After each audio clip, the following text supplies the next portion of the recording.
영혼의 쉼터를 방문해 주신 여러분 반갑습니다. 이정길 목사입니다.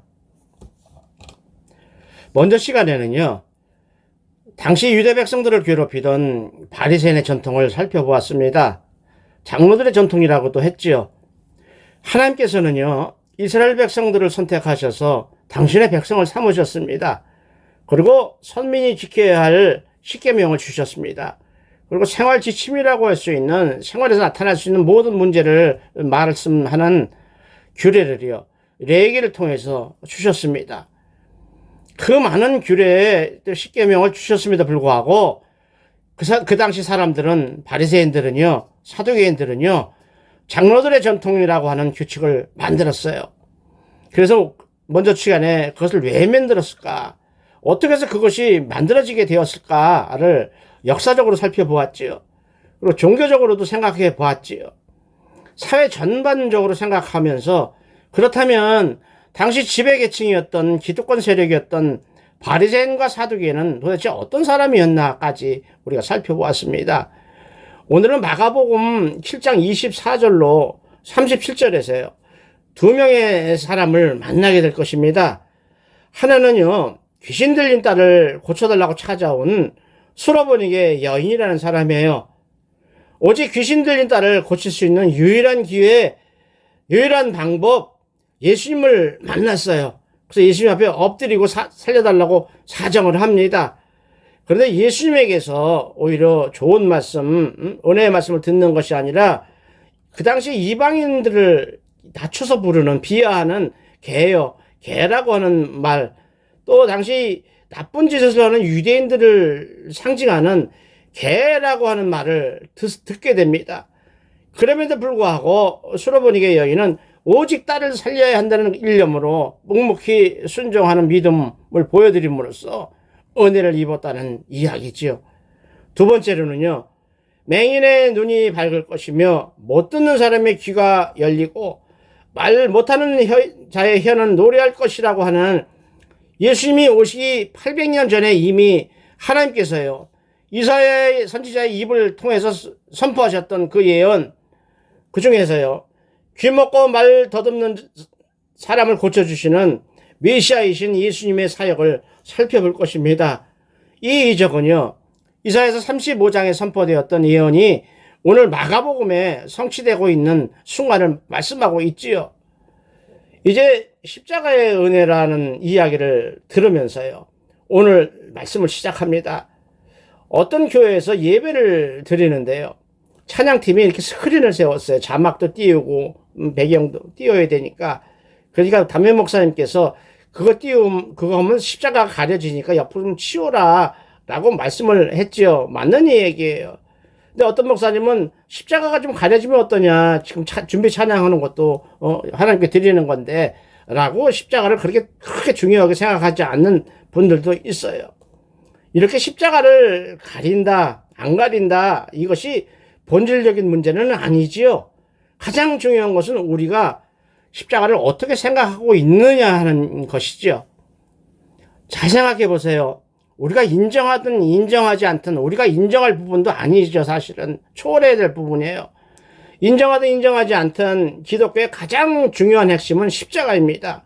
예수님이 우리를 대신해서 우리 죄를 사하시려 우리의 모든 죄를 가리시기 위해서 그 험한 십자가에서 물 한 방울, 피 한 방울 남기지 않고 그 고통을 3시간 동안 감당하셨던 그것을 의미하는 것이 십자가이기 때문이죠. 그래서 세상 사람들은 기독교인을, 교회를 조롱하고 비방하려고 그 나무 쪼가리에 지나지 않는 것을 왜 우상처럼 섬기는 어리석은 사람들이라고 우리에게 이야기하기도 해요. 거기에 영향을 받은 목사들이 그렇게 십자가를 경시하는 경향이 있습니다. 그러나 다시 한번 잘 생각해 보세요. 예수님이 그 구속사를 감당하셨던 그 십자가, 그 구속사를 의미하는 십자가를 들고 나가면요, 귀신들이 다 도망가 버려요. 왜냐하면 귀신들도 그 십자가 안에 있는 의미, 능력을 알기 때문에 그렇지요. 사람들만 몰라요. 특히 예수 믿는다는 사람들이 더 몰라요. 옛날 생각을 한번 해보세요, 어르신들. 옛날에 무당, 동네마다 동국덕궁 소리가 나면 무당들 굿하는 소리예요. 왜들 그렇게 굿을 많이 했는지 몰라요. 그땐 교회가 별로 없어서 그렇죠. 예수님을 모를 때니까 그래요. 그러니까 십자가는 그만두고요. 찬송가만 틀어놔도 귀신이 무서워서 거기에 오질 못하니까 구설 못한다고 난리를 쳤어요, 무당들이. 찬송가 틀지 말라고 난리 났던 거 기억하시죠? 그만큼 찬송가도 그럴진데 십자가는 어마어마한 능력이 있다는 것이에요. 그러니까 우리는요, 십자가에서 죽으신 예수님의 은혜를 가볍게 여기서는 안 돼요. 십자가 능력을 업신여기거나 잊어버려서는 더 안 되지요. 왜요? 우리는 십자가 지신 예수님 안에서 죄를 용서받고 하나님의 백성이 됐기 때문이에요. 그리고 십자가의 은혜로 말미암아 새로운 피조물, 새로운 사람이 됐기 때문이죠. 이것이 십자가에 담긴 하나님의 비밀이자 지혜와 능력인 것입니다. 성경은 말씀하십니다. 유대인은 표적을 구하고 헬라인은 지혜를 찾으나 우리는 십자가에 못 박힌 그리스도를 전하니 유대인에게는 거리끼는 것이요 이방인들에게는 미련한 것이로되 오직 부르심을 받은 자들에게는 유대인이나 헬라인이나 그리스도는 하나님의 능력이요 하나님의 지혜라고 선포하고 있습니다. 이렇게 하나님의 지혜와 능력은 십자가 안에 들어 있습니다.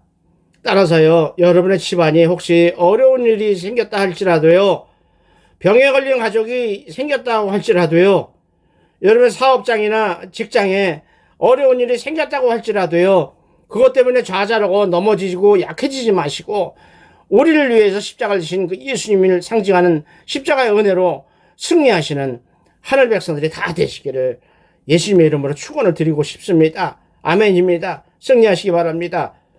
이제 오늘 본문 전체를 큰 그림으로 살펴보고요.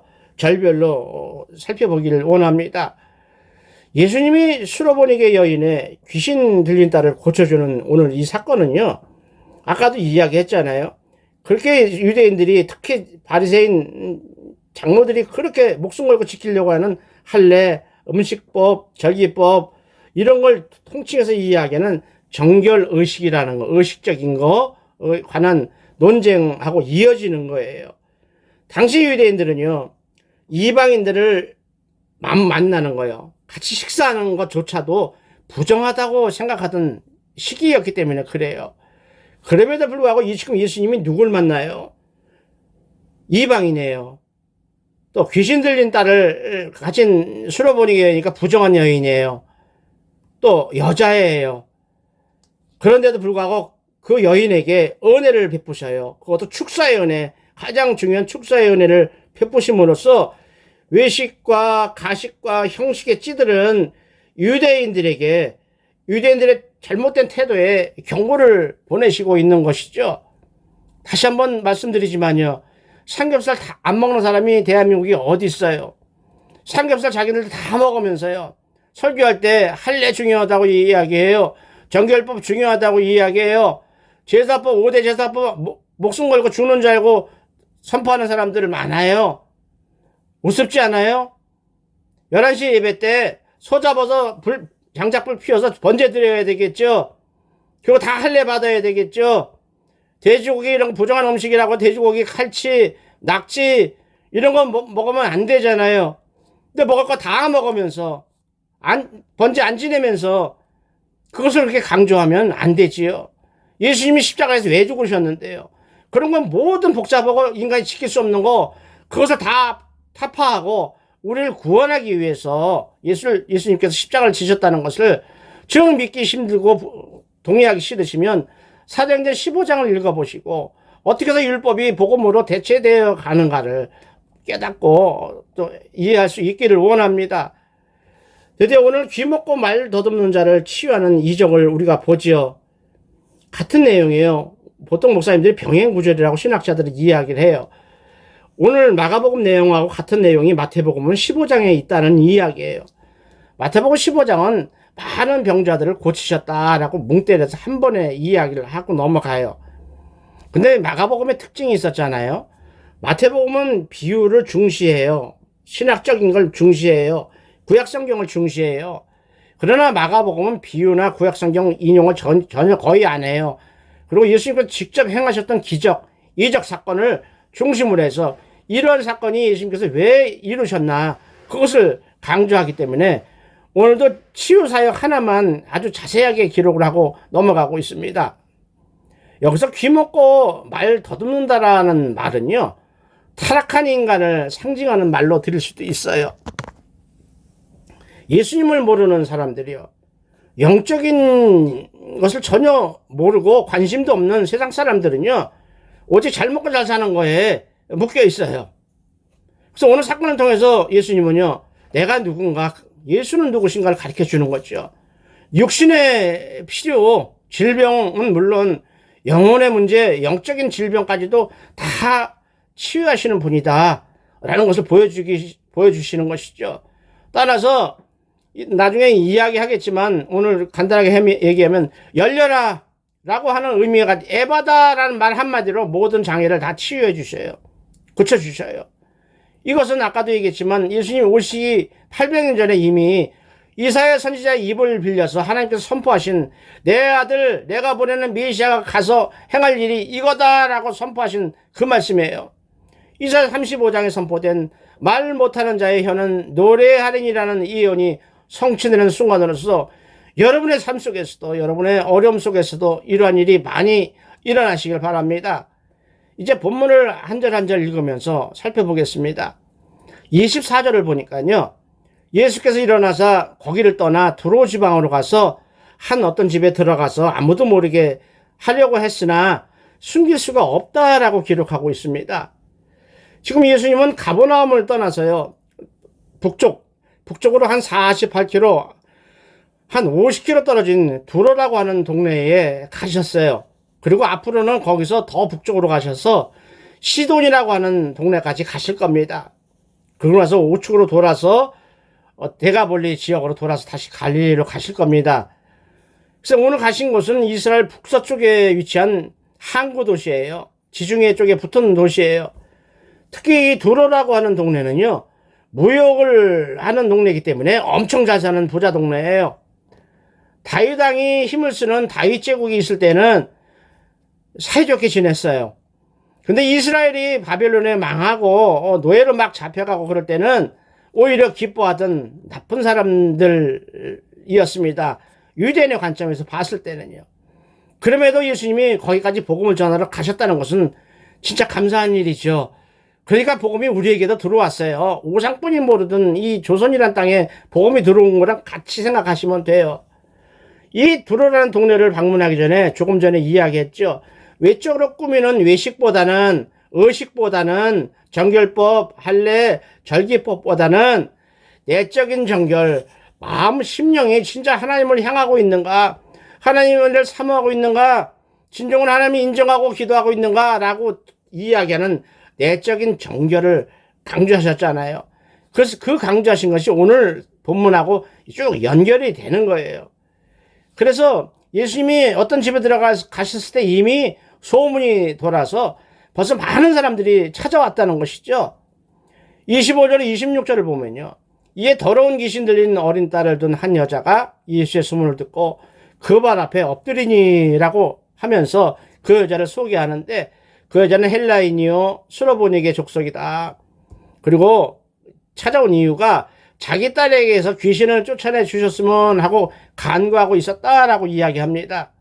아니, 엄마가요, 자기 자식이 귀신 들려서 그렇게 힘들어하고 그러는데 방법이 없는데 안 해본 게 있겠어요? 온 세상에 다니면서 다 해봤겠죠. 그러나 방법이 없지요. 방법을 찾을 수도 없지요. 마지막 기회죠. 그러니까 오늘 예수님이 이렇게 찾아와서 사정사정 하는 것이죠. 오늘 기회를 놓치면 영혼이 없는 거기 때문에 그렇죠. 얼마나 간절하겠어요. 예수님이 오셨다는 소문이 동네마다 쫙 퍼지니까 뭐 아픈 사람들, 병자들, 공허한 사람들 다 오는 중에 제일 먼저 달려온 여인이 수로보니게 여인이었던 것이죠. 이 여인이 소문 들었을 때 뭘 들었어요? 야이로의 딸, 죽었던 12살 먹은 딸도 살리신 분이에요. 중풍병자도 고치신 분이에요. 나병 환자도 살리신 분이에요. 고치신 분이에요. 귀신도 쫓아내신 분이에요. 다 들었으니까 자기 어린 딸 고쳐주시는 건 당연히 하실 수 있을 거라고 믿음이 충만해서 왔지요. 그래서 살려달라고 발 앞에 엎드려서 기도하고 구하는 것입니다. 혈루병 걸려서 10년 동안 고생하던 여인의 그 애타는 심정이었겠지요. 12살 먹은 어린 딸을 살리기 위해서 가슴 졸이면서 예수님 앞에 간구하던 회당장 야이로 그 아버지의 마음과 비슷하지요. 이 여인도 불어라는 동네에선 잘 사는 부자 동네 사람이 부자였었지만 지금 뭐 잘 사는 거 체면이고 뭐고 따질 때가 아니지요.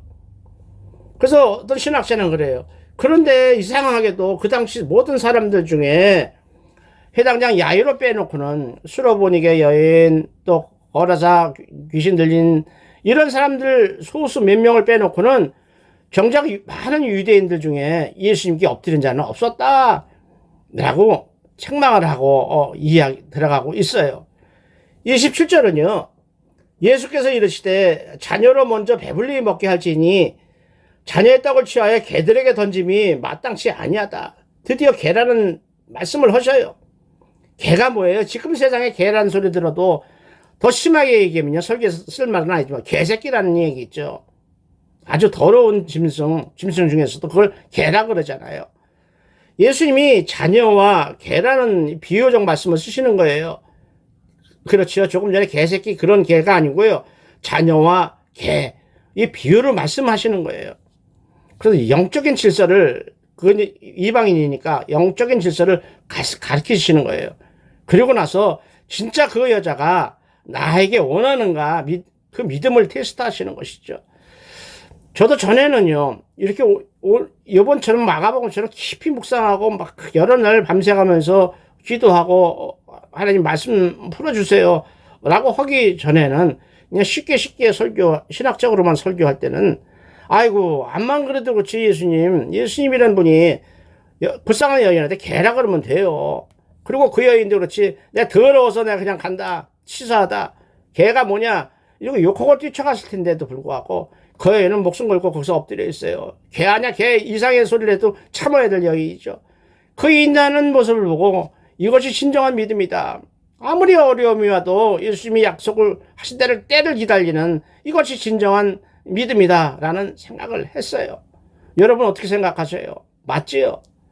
죽 서서 개 주냐 라고 하는 우리나라 속담이 있어요. 그래도 그렇지요. 아무리 그래도 그렇죠. 암만 내 자식들한테 주려고 준비했던 거라고 하더라도 그렇죠. 여자한테 그 불쌍한 여자한테 개가 뭡니까? 그런데 본문을 자세히 살펴보니까 진짜 감사한 일이에요. 너무나 다행한 일이에요. 그래서 가끔은 목사들은요. 신학자들이 쓰는 논문이나 또 주석서를 많이 봐야 돼요. 그래서 그걸 깊이 들어가 봐야 돼요. 오늘 예수님이 말씀하신 개라는 단어를 그냥 우리가 생각하는 그 더러운 개로 보는 것이 아니라 예수님이 헬라어 원문을 보면 쿠나리온이라는 말을 쓰셨어요. 우리말로 번역을 하면요. 우리 딸들이요. 우리 아이들이 좋아하는 주먹만한 강아지 말티스라고 하는 조그만 강아지 있잖아요. 그걸 그 강아지를 개라고 안 부르고 말티스라고 부르는 것처럼 쿠나리온이라는 이름은요. 그 당시에 조그만 애완견을 부를 때 쓰던 이름이에요. 그러니까 예수님께서 개라고 우리는 번역을 했지만 쿠나리온이라고 불렀다는 것이죠. 그러면서 아무리 그 강아지가 이쁘다고 하더라도 내 아이들이 먼저 먹어야 한다라는 말씀을 지금 강조하고 계시는 거예요. 그러니까 말씀을 깊이 들어가야 한다는 것이죠. 다시 한 번 더 번역을 하면요. 그 여인이 불쌍하고 사정이 참 딱하지만 지금 내가 온 것은 내가 십자가를 지기 전에 내 입장은 하나님의 백성인 선민인 유대인들을 먼저 가르치고 치유하고 회복시키는 것이 먼저라는 말씀을 하고 계신 거예요. 아직 십자가를 지시기 전이다는 것이죠. 십자가를 지시고 인류의 모든 죄사함을 다 감당하시기 전이기 때문에 우선적으로 말씀을 하시죠. 이 말씀이 어디에 성경에 근거할까요? 창세기 12장 3절을 보면요. 하나님께서 믿음의 조상 아브라함과 약속을 하실 때 아브라함 부르시고 이렇게 이야기를 하셔요. 너를 축복하는 자에게는 내가 복을 내리고 너를 저주하는 자에게는 내가 저주하리니 라고 하면서 어떤 영적인 권세를 주셔요. 땅의 모든 족속이 너로 말미암아 복을 얻을 것이다. 그러면서 로마서 1장 16절은요. 내가 복음을 부끄러워하지 아니하노니 이 복음은 모든 믿는 자에게 구원을 주시는 하나님의 능력이 됩니다. 복음이 능력이라는 것이죠. 역사하신다는 것이죠. 그러면서 먼저는 유대인에게요. 그리고 헬라인이다 라고 은혜를 입는 순서를 이야기하고 있어요. 따라서 예수님께서는요. 내가 이곳에 온 것은 이 두로 지방에 살고 있는 얼마 많지 않지만 유대인들을 구원하기 위해서 왔다. 그러니까 순서가 바뀌었지 않냐. 그리고 아직 너희 때까지 오지 않았다 라는 말씀을 주셔요. 그럼에도 불구하고 그 여인이 얼마나 믿음이 강하고 절박함으로 기도를 하는지 그 믿음이 진짜인지 아닌지 테스트 하시는 것으로 볼 수도 있어요. 하나님은요, 당신이 선택하신 유대인을 통해서, 그러니까 앞으로 예수님을 믿어서 사도가 되거나 제자들이 되거나 목사가 되거나 이 사람들 통해서 이방인까지 그 구원이 흘러가기를 원하셨다는 말씀으로 이해할 수도 있는 거예요. 28절을 보니까요. 여자가 대답하여 이르되 그 수로보니게 여인이 이야기하는 거죠. 주여 올소이다마는 주님 말씀이 맞아요 이 얘기예요. 그러나 상 아래에 있는 개들도 아이들이 먹던 부스러기를 먹잖아요. 이렇게 이야기를 해요. 참 감사한 일이에요. 깨달음이라는 게. 많은 유대인들은 이 말씀을 듣고도 개라는 말씀을 듣고도 이해할 수 없을 거예요. 자기가 이 절박함의 입장에 있지 않은 사람은 절대 이해할 수 없는 예수님의 말씀이셨거든요. 그러니까 제가 늘 얘기하죠. 은혜 입은 사람은 뭐가 달라도 다르다고요. 그 사람의 평소하고 워낙 행동이 달라요. 생각하는 게 달라요. 말씀을 듣고 느끼는 게 깨달음이 온다는 것이죠. 이 수로보게 여인 역시 은혜 입을 사람이었던 거예요. 하나님의 은혜가요, 이 여인에게 임한 거죠. 한마디로 하나님의 임재가 임한 거예요. 그 여인은요, 예수님이 비록 쿠나리 여인이라고 이야기했지만 보통 사람들이 개로 들리는 그 말씀을 듣고도 화내지 않고 오히려 예수님에게 사정을 하는 것이죠. 뭐라고 했어요? 개라 그랬어요. 여러분이 예를 들어서 예수님 앞에 갔는데 그래서 헐 구하고 기도하고 막 눈물 흘리면서 사정을 하는데 너는 개 아니냐? 그러니까 절로 가 있어. 사람부터 고친 다음에 어떻게 좀 해볼게. 이렇게 얘기하면 어떡 하시겠어요? 이게 비슷한 상황이거든요. 근데 수로보니게는 딸 살리기 위해서요. 자존심이고 뭐고 목숨이 내놓아도 내놓을 것 같은 마음이 있죠.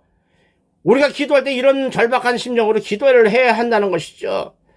예수님 이거 아니면 죽어요. 방법이 없어요 라고 기도해야 된다는 것이죠. 약이 좋으니까 돈도 가진 게 많고 또 기도하는 사람 기도도 많이 하고 좋은 병원도 많으니까 그리고 기도까지 하면 더 좋지 않을까 은혜 입으면 더 좋지 않을까 이렇게 양다리 세 다리 거쳐서 해서는 안 된다는 것이죠. 응답이 안 온다는 것이죠. 왜요? 우리 기도 속에 우리 절박한 마음 심령이 실려지지 않기 때문에 그래요. 수로보니게 여인에게 그 말씀을 100% 순종해서 개라고 하신 것을 그 여인은 받아들이고 있어요. 인정하고 있어요. 얼마나 무서운 거예요. 두로 지방에 부자인 여자예요. 그런데도 예수님이 개라고 심한 말을 썼는데도 인정하고 있어요. 자기가 개라고 말씀하신 걸 동의하고 있어요. 인정하는 것이죠. 그리고 예수님이 그 후에 주실 것을 기다리고 있어요. 무슨 비유이든 은혜를 사모하는 자에게는 깨달음을 주신다는 예수님의 약속의 말씀이 생각나시죠? 따라서 다른 유대인들에게는 개라는 말로 들렸겠지만 은혜의 입을 그 여인에게는 예쁜 강아지 이름 코나리온이라는 말을 주신 예수님의 속에 마음 봤다는 것이죠. 느꼈다는 것이죠. 오늘 수로보게 여인의 고백이 바로 그래요. 예, 예수님 그래요. 맞아요. 그러나 코나리온 강아지는요. 아이들이 식탁 앞에 앉아있다가 아이들이 안 먹고 던져주거나 흘리는 부스러기를 먹지 않습니까? 이 얘기예요.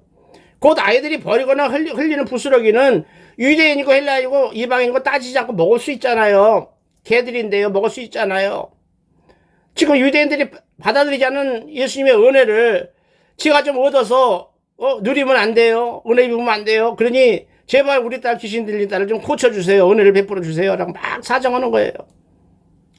우리도 그렇게 기도해야 돼요. 하나님 우리가 비록 죄악투성이고 너무나 죄를 많이 지고 연약해서 기도조차 하지 못하지만요. 그렇게 더러운 몸이라고 하더라도요. 지금 우리가 눈물을 흘리면서 회개하는 기도를 용서하시고 들어주세요. 응답해 주세요. 그래서 우리 쓰러진 우리 몸을 고쳐주시고 텅 비고 공허한 이 심령을 은혜로 채워주세요. 라고 진짜 눈물을 흘려 기도할 때 하나님의 임재를 경험하면서 하나님의 응답으로 회복되는 그 역사를 우리 육신으로 볼 수 있기를 원합니다. 29절로 30절은요. 예수께서 이르시되 이 말을 하였으니 돌아가라. 귀신이 네 딸에서 나갔느니라. 이렇게 말씀을 하셔요. 그때 여자가 집에 돌아가서 보니까 자기 딸이 침상에 편하게 누워있고 귀신은 나갔다라고 29절 30절은 이야기하고 있어요.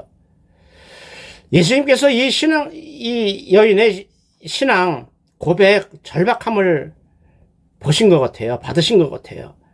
비록 이방인이지만요. 아주 겸손하게 고백하고 끝까지 은혜를 구하는 자세. 지금 서로가 처음 보는 입장이잖아요. 그럼에도 불구하고 그 여인이 이런 입장을 보였다는 것은 예수님을 하나님으로 봤다는 것이죠. 절대적인 권세를 가지신 분으로 인정했다는 것이죠. 그야말로 은혜를 베풀어도 싫어하고 오히려 대적하려고 하는 유대인보다 더 귀한 믿음을 가졌다고 보신 것이지요. 그래서 같은 내용인 마태복음은 이렇게 기록하고 있어요. 여자여, 내 믿음이 크도다. 내 소원대로 되리라. 내 믿음이 크도다. 내 소원대로 되리라. 혈병 여인한테 한 거랑 똑같죠. 내 믿음이 너를 구원하시니 따라가 평안히 가라라고 말씀하신 그거랑 같은 말씀입니다. 여러분에게 이런 말씀이 들리기를 원합니다. 그래서 딸이 낫지요.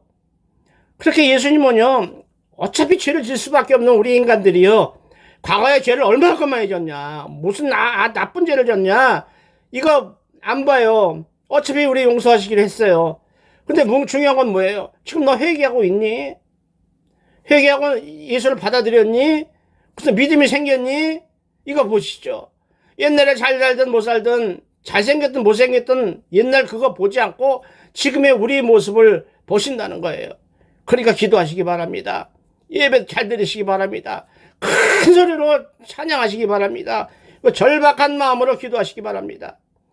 그래서 그 여인이 집에 가보니 딸이 낫다니 얼마나 기뻤겠어요. 그걸 말로 표현할 수가 없죠. 환희 그 자체죠. 어떻게 할 수가 없어요.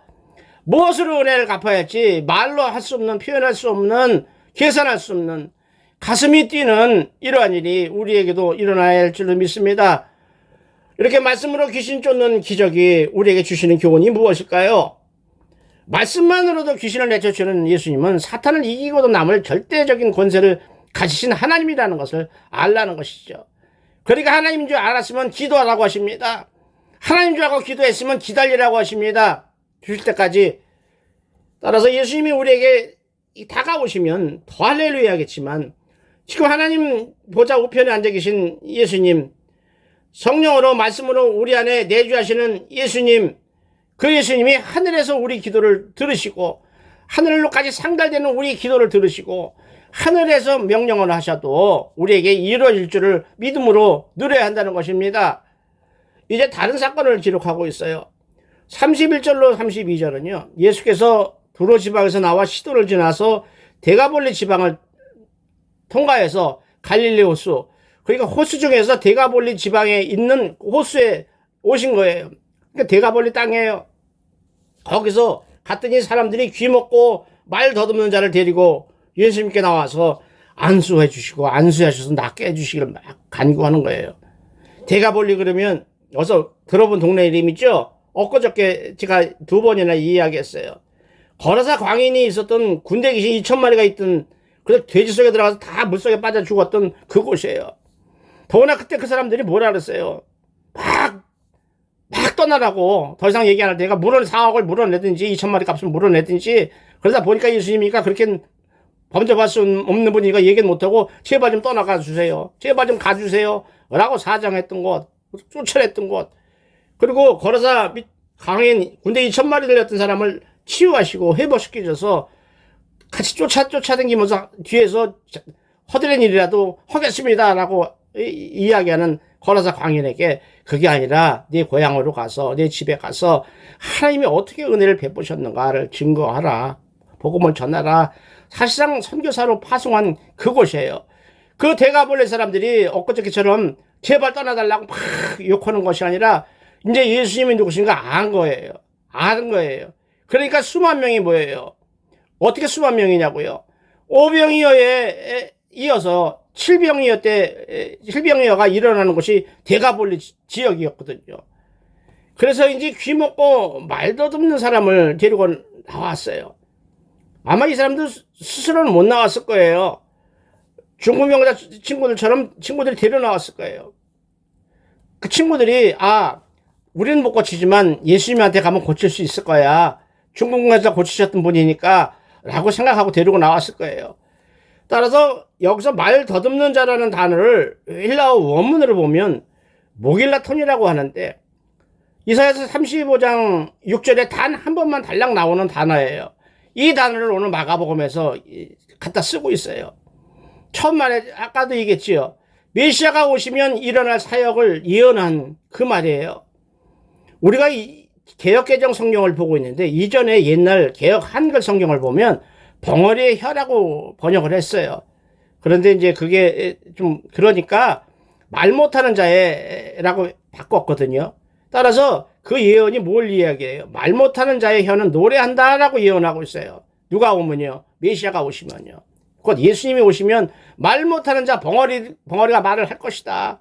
이 얘기예요. 그게 지금 성취되고 가는 중이에요. 34절로 34절을 보면요.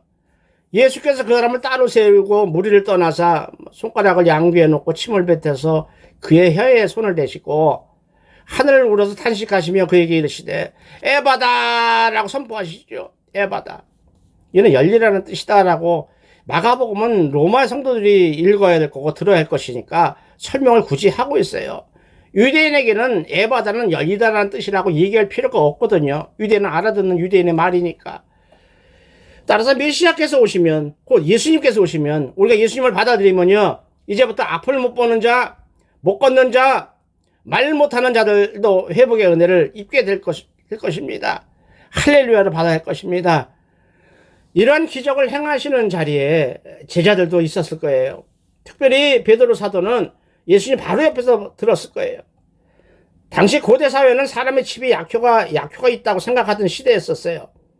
따라서 그 사람은 더러운 침을 왜 묻혀 이렇게 생각하지 않고 병고침을 얻기 위해서 믿음으로 잠잠히 기다렸던 것이죠. 그런 자세를 보여야 한다는 것이죠. 하나님의 역사는요, 은혜는요, 그 당사자의 믿음대로 반응하는 대로 나타나는 것이거든요. 감사로 반응할 때 나타나는 것이에요. 이때 예수님은 그 당시나 요즘이나요, 무당이나 사건 목사들 이상한 집회 하는 사람들처럼 사람들 속에서 돈이나 뜯어먹으려고 막 이상한 주술을 외우는 것처럼 하지 않고 당시 사람들이 다 알아먹는 열려라라는 말, 에바다 한마디로 해결하셨어요. 그게 맞는 거예요. 성령의 역사예요. 악령의 역사는 서 있는 사람은 넘어뜨리고 그러지만 성령의 역사는 넘어져서 울고 좌절해서 쓰러지고 있는 사람을 일으키는 것이 성령의 역사이기 때문이죠. 마지막으로 35절 37절은요. 그의 귀가 열리고 혀가 맺힌 것이 곧 풀려서 말이 분명해졌더라. 회복된 거죠. 그러니까 예수님께서 어디 아무도 얘기하지 마라. 마을에 들어가지도 말라. 그럼에도 불구하고 많은 그것을 본 사람들이 참 잘했다. 못 듣는 사람도 듣게 하고 말 못하는 사람도 말하게 하니 얼마나 감사한가. 얼마나 고마운가. 예수님을 알고 모르고 믿고 안 믿고를 떠나서 얼마나 감사하고 고마운 감정을 느끼는 그 과정이었어요. 그 모양이에요. 예수님께서 에바다라고 말씀하시니까 그 사람이 귀가 열리고 혀가 풀렸다는 것을 기록하고 있어요. 말 못하고 들리지 않았으니 얼마나 답답했을까요? 얼마나 삶이 궁핍하고 어려웠을까요? 예수님을 만나고 그 사람의 삶이 어떻게 했어요? 확 피지요. 환하고 기쁨이 충만한 사람이 되어버렸어요. 이렇게 에바다라는 불리는 이 기적 사건은요, 아무도 모르게 은밀하게 조용하게 이루어졌지만 먼저 번에 말씀드린 비밀리에 자라는 씨의 비유처럼 아무도 모르는 사이에 이루어지면서 만천하에 공개되는 나타나는 것이지요. 그러니까 많은 사람들이 놀랐다고 했습니다. 여기서 다시 한번 놀랐다고 하는 이 단어가요, 먼저 주에도 이야기했죠. 예수님 공생에 처음 가버나움 회당에서 귀신 쫓을 때에 또 갈릴리 바다 풍랑일 때에 잠잠하라 고요하라 하고 명령하시던 그 말씀이에요. 세상의 일로 놀라는 것이 아니라 하나님이 하시는 신적인 일을 경험할 때 그 안에 있었을 때 놀래서 기절할 만큼 놀래버리는 그것을 표현하는 놀랐다는 말을 썼던 것을 지금 오늘 본문에도 사용하고 있습니다. 이제요, 이사야서 35장 여태까지 이야기했지요. 메시아가 오시면 내 아들이 거기 가게 되면 일어날 일이다 라고 800년 전에 이사야의 입을 통해서 선포하셨던 하나님의 말씀을 요약해서 말씀을 드리면서 오늘 마치고자 합니다. 광야의 메마른 땅이 기뻐하며 사막이 백합화같이 피어 즐거워하며 모성하게 피어 기쁜 노래로 즐거워한다. 그러면서요, 그것들이 여호와의 영광 곧 우리 하나님의 아름다움을 보리로다 라고 시작을 합니다. 그러면서 하나님이 오사 하나님이 우리에게 오셨다는 거예요. 누구예요? 예수님이 오신다는 것이죠. 하나님이 오사 너희를 구하시리라. 그때 맹인의 눈이 밝을 것이며 못 듣는 사람의 귀가 열릴 것이며 그때 저는 자는 사슴같이 뛸 것이며 잘 못 걷는 자는 사슴같이 뛸 것이다. 여러분 다리 약하시죠? 사슴같이 뛰게는 힘을 주실 것입니다. 말 못하는 자의 혀는 벙어리는 노래할 것이다. 말하는 정도가 아니라 노래할 것이다. 라면서 그들의 머리 위에 우리들이요, 은혜를 입는 사람 머리 위에 영영한 희락을 띠고 기쁨이 충만하고 즐거움이 생길 것이니 슬픔과 탄식이 사라질 것이다. 어둠이 사라질 것이다. 근심, 걱정이 다 사라질 것이다. 라고 선포하셨던 그 예언을 믿음으로 받아서 누리시기 바랍니다. 결론입니다. 예수님은 세상 다니면서 생명의 말씀을 주셨어요. 하나님이 아닌 인간 유대인들이 정해놓은 정결법이 묶어놓은 그 한계에 뜯어버리셨어요. 또 선민과 이방인의 그 벽도 풀어버리셨어요. 그걸 초월하고 뛰어넘는 사랑을 베푸셨어요. 소외되고 움츠린 연약한 사람들이 다가가셨어요. 또 고쳐주시고 회복시켜 주셨어요. 따라서 하나님 나라의 은혜와 십자가 복음이 못 갈 곳이 없어요.